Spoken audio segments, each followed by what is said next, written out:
want to bring in Kathryn Watson and Dan Meyer. Kathryn is a White House reporter for CBSNews.com. Dan is a national security attorney and managing partner of Tully Rinke here in Washington. Kathryn, starting with you. Attorneys for former President Trump have argued that some of this material seized by the FBI could and possibly should be subject to executive privilege. Now, you wrote about this on CBSNews.com. Does the former president have the right to hold some documents from the public?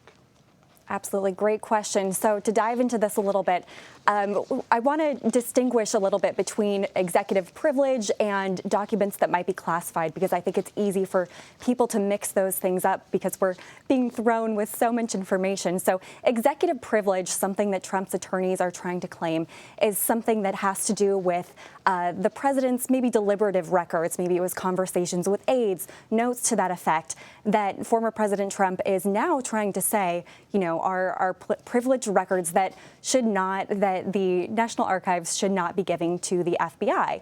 There are some complications with that, though, that argument, according to essentially federal statutes as well as experts I've spoken to.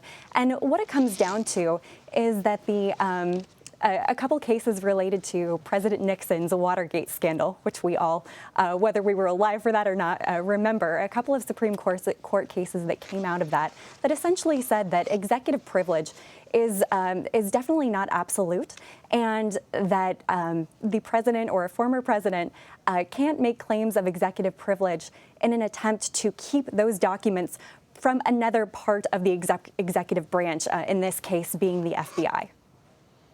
Very good. Now, Dan, based on your expertise, what kind of things are we to think about when it comes to a former president's capabilities to keep any of these documents, and especially those that have a classification of top secret and or higher? Thank you. We're glad to be with you. So the first question that every judge will ask is, how is my decision going to affect the current or future president's ability to deliberate in the Oval Office? That's what many people are missing. The question here is not about Citizen Trump. The question's about how the release of those documents into a court, particularly to a court, will affect President. It'll pass the red face test with the judge.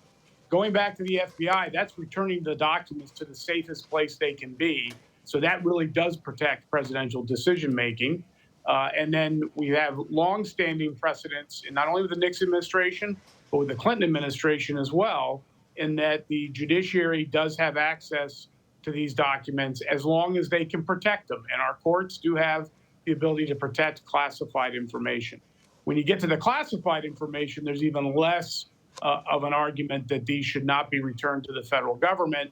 In fact, that's where the discussion starts about whether a crime has been committed under Title 18.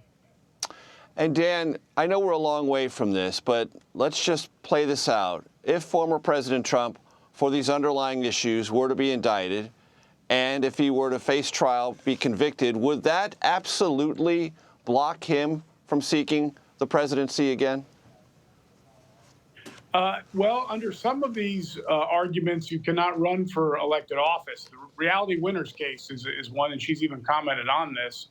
Other people who've had this problem of removing federal property from federal premises have run into prison terms. And if you're in a felonious state, you can be barred from office. So there is that potential for damage to Citizen Trump as a candidate for a second term. What I would watch for, though, is if that starts to loom its head, many prosecutors, and certainly many within the FBI, could be tempted to draw out the investigation or draw out potential trial to move beyond an election. This does happen in Washington. The idea that you don't want to bring your administrative investigation or criminal investigation into politics because that could skew your finding.